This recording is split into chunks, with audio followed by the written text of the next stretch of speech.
Hello, and thank you for joining us. This webinar will provide an introduction to Canada and Ontario with helpful information and resources to support you as you settle into your new community. We know that navigating a new country can feel overwhelming at times, and our goal is to make that process a little bit easier by sharing trusted and practical guidance. So let us get started. The first segment of the webinar is called Getting to Know Canada. Here you will be given a quick overview of the history, the founding people, and the Canadian geography. Then we will look at Canadian culture, including languages, Canadian values, and the importance of citizen rights. Next, Living in Ontario. This section will provide a snapshot of life here and what makes Ontario unique. And finally, we will introduce Orientation to Ontario, also known as O2O, your go-to program for credible, newcomer-centered information and support. Let us begin with a high-level snapshot of Canada and what helps define it as a country.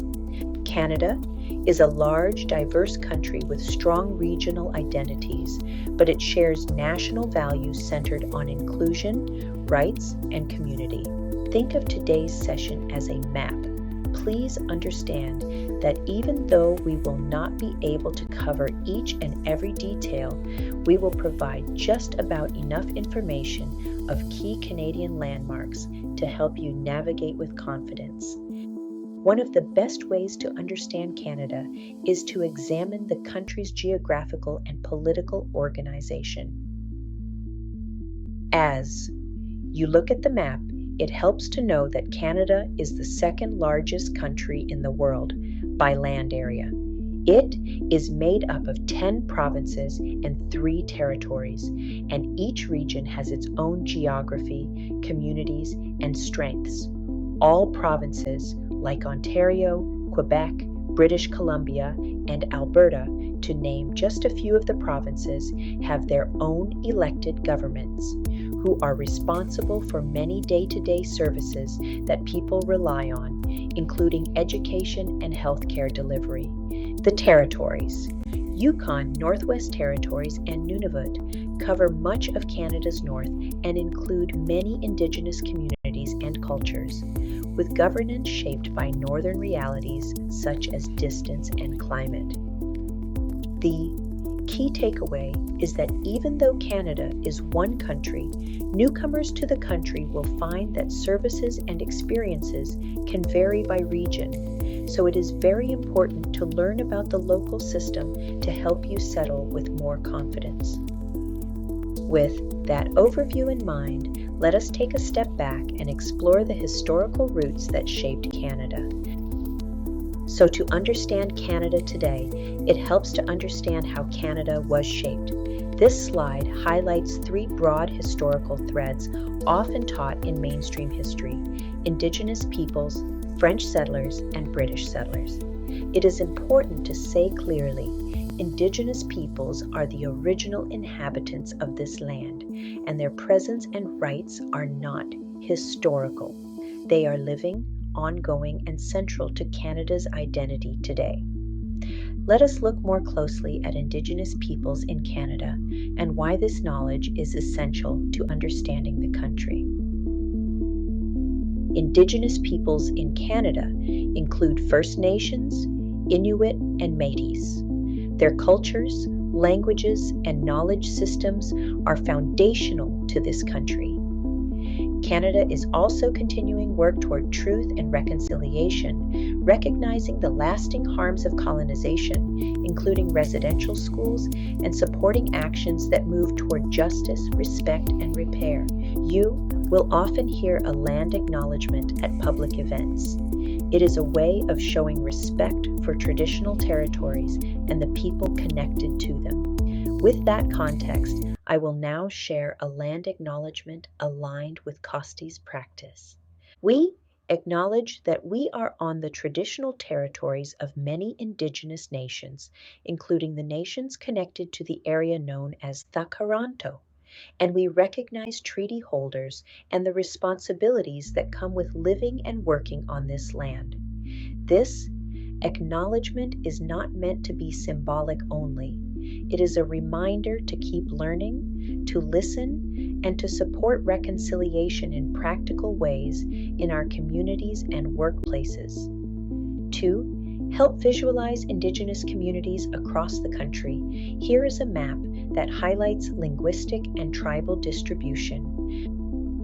And this is the linguistic and tribal distribution of First Nation groups in Canada, the contact period.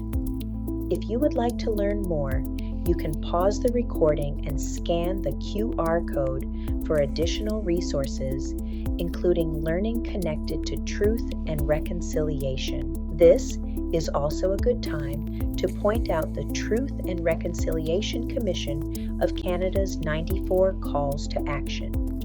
The Truth and Reconciliation Commission of Canada carried out extensive research, including hearing from residential school survivors, their families, members of their communities, former staff of residential schools, and others. The Commission prepared a comprehensive report on the policies and operations of the schools and their lasting impacts.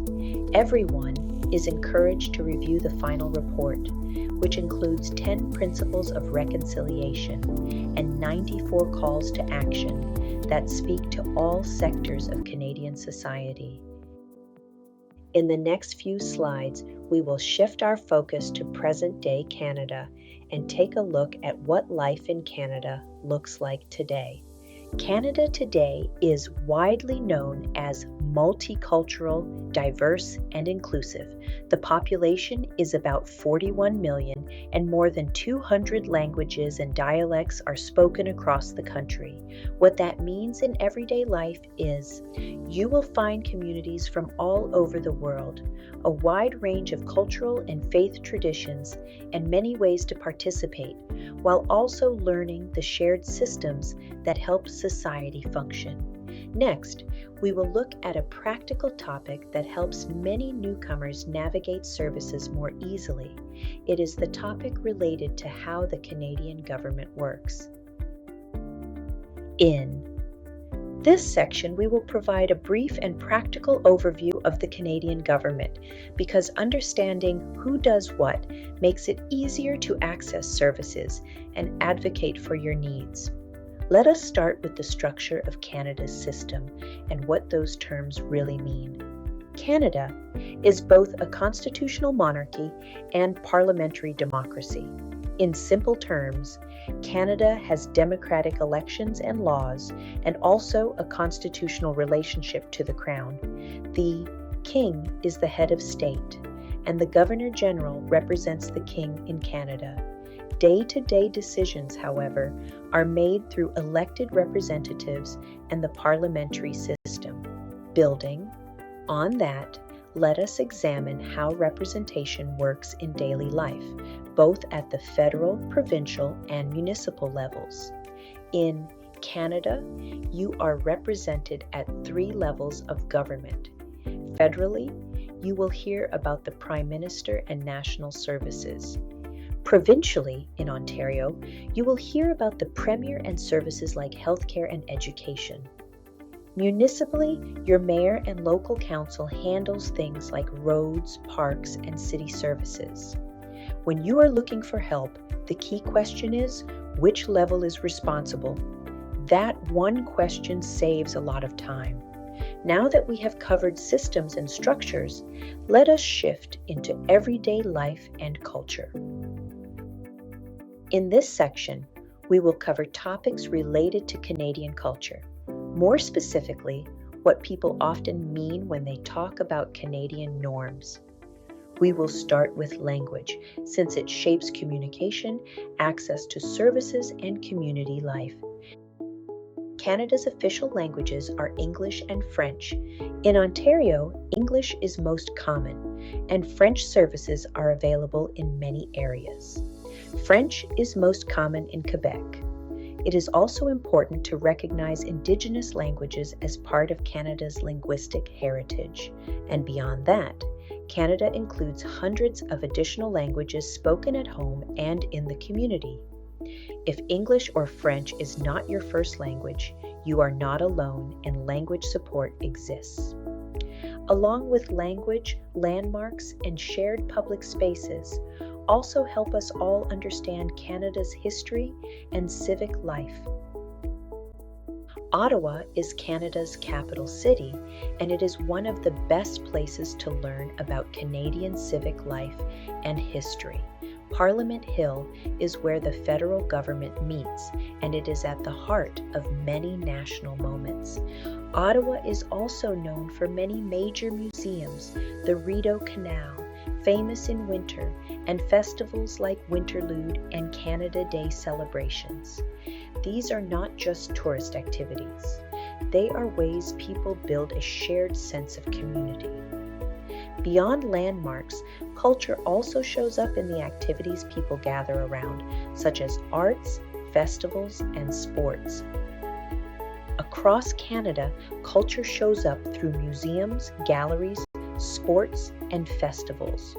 A helpful mindset is, if you want to feel connected faster, you are encouraged to participate, visit a local event, try a community center program, or explore a museum day.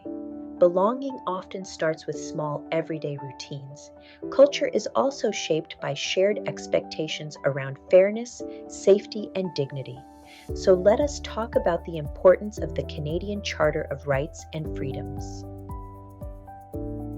Canada's framework and emphasis on human rights matters because it shapes workplaces, schools, and public services. The Canadian Charter of Rights and Freedoms and Ontario's human rights system help protect people from discrimination and support equality and dignity. If you ever feel unsure about your rights, it's okay to ask questions and seek trusted guidance. Knowing your rights is part of building stability. With that foundation, let us look at values and beliefs, what people often mean when they describe Canadian society. Canadian society encompasses a diverse range of cultures and beliefs, but shared values such as equality, respect, and human rights are often prevalent. Family structures also vary. There isn't one template. A useful way to think about Canadian values is not as everyone being the same, but as people trying to live together with mutual respect, representing people from different backgrounds, shared rules, and a commitment to safety and dignity for all. Another area where shared responsibility shows up in daily life is caring for the environment. You will notice environmental habits are a big part of daily life in many communities, things like recycling, composting, and energy conservation. Even if the system feels new at first, you will learn gradually, and it is totally okay to ask your building staff, neighbors, or refer to your city website to learn more about what goes where. It is a small thing that helps you feel settled and confident in your new home. Let us now connect this to family life and community supports that help people feel safe and connected. Families in Canada can be nuclear, blended, or single parent, and there are legal protections for adults and children. You will hear the idea of community safety, like community policing, where the goal is safer neighborhoods through trust, prevention, and support. If you are building your life here, community is one of your strongest protective factors. Now that we have explored Canada more broadly, let us zoom in on Ontario. Ontario is the Canadian province where many newcomers first settle, work, and build long-term plans. We will start with Ontario's people and cultural life and the many ways to build community connections. So Ontario has a diverse population of over 16 million residents. Toronto and other cities boast vibrant film, music, and theater scenes, along with major events like the Toronto International Film Festival. Throughout Ontario, you will find museums, libraries, public events, and community service centers that make it easier to explore, learn, and connect with others. To make Ontario feel even more familiar, here are a few fun facts that highlight its scale and diversity. Now, I would like to share a few fun facts because feeling connected includes exploring and learning the local stories. Did you know that Ontario has major sports teams and big moments in sports history? There are several enormous lakes, in fact more than 250,000 and over 9 million hectares of protected parkland. Ontario is also home to many colleges and universities, and it is a leader in food and agriculture in Canada. These facts reflect a wider point. Ontario is large, diverse, and full of opportunity, whether your next step is education, work, or community life. Along with fun facts, it is also helpful to understand Ontario's climate since it affects daily routines and planning. So Ontario has 4 seasons, and that can be exciting, and at the same time, it can also be challenging. A practical tip is to plan by season. For example, winter boots and layers make a huge difference, and in contrast, the intensity of the summer heat can also really surprise people. If you are new to the climate, use trusted forecasts and make sure to plan ahead for commutes and appointments, especially in the winter. The good news is that each season also brings its own recreational activities and ways to enjoy community life. The nice part of 4 seasons is that there is always something to do, like outdoor skating, winter festivals, outdoor markets during the spring and summer, and beautiful, colorful leaves to enjoy during walks and drives in the fall months. Trying one small seasonal activity is a simple way to feel like you're participating in community life, not just observing it. So now, let us connect these everyday experiences to what helps people build stability while working and living in Ontario. And when it comes to working and living in Ontario, the goal is stability, and this is something that is built step by step. First, by understanding services, then finding reliable information, and very importantly, by building a support network you can lean on. Here is a tool that can help you do just that. This tool that we will feature next is designed specifically to put reliable information at your fingertips. The tool I am referring to is called the Arrive On app. Think of it as a practical companion, information you can carry with you. Whether you are navigating services, planning next steps, or looking for reliable guidance in one place, the Arrive On app gives newcomers quick access to verified information on several settlement topics. Next, let us talk about how to approach the app in a way that feels manageable and useful. So, as you explore the Arrive On app, start by narrowing your focus on what you need most right now. Maybe it is healthcare access, or schooling or employment supports, or community connections. The important thing to remember is that it is okay if you are not able to do everything at once. Settlement is not a checklist, it is a process. Tools are here to reduce stress and help you make informed choices. And I also want to add that, alongside tools and information, one of the biggest factors in successful settlement is the support network that you build. A support network is one of the most crucial aspects of ensuring a smooth settlement process. Supports can be in the form of people, like a settlement worker, or in the form of daily habits and lifestyle choices, like joining a community group or a library event for newcomers. Participating either virtually or in person in local events can also be very helpful in feeling connected. So, how do you actually begin building that network in a new place? Let us break it down. Start small and stay consistent. Choose one or two places to go back to, like a community center, a language circle, a newcomer program, or a volunteer activity. Over time, repeated friendly contact evolves into familiarity, and familiarity gives rise to a sense of community and a sense of belonging. Community connection is important, and so is well-being. So now is an appropriate time to shift our attention to mental health supports during settlement. Mental well-being is a very important part of the settlement process too.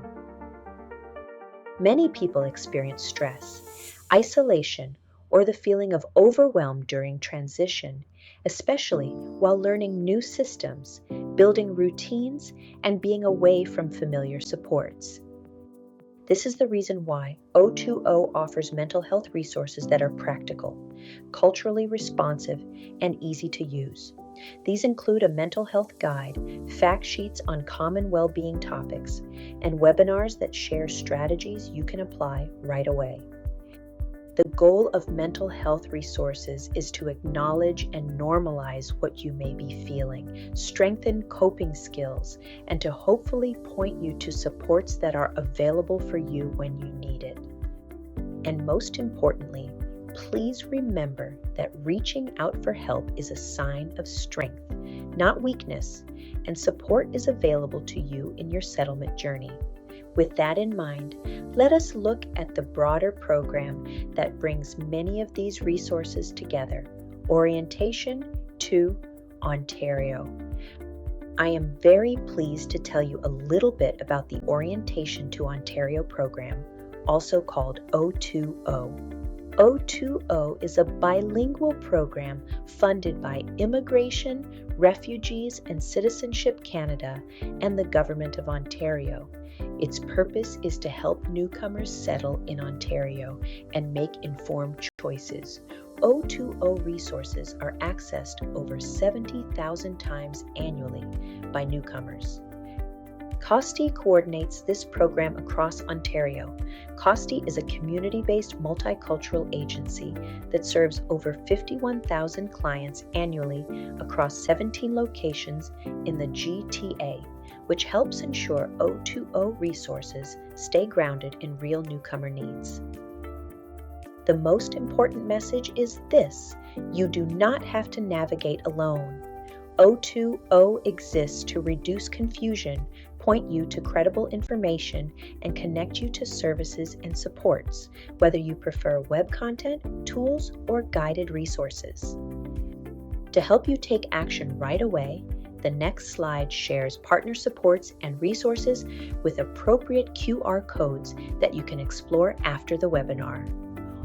O2O is delivered with partners across Ontario. You can pause the recording, scan the QR codes, and explore additional O2O resources that match your needs. Whether that is information, referrals, or tools you can use right away. And finally, here is how you can reach us if you would like more support after watching this session. Once again, thank you so much for joining us.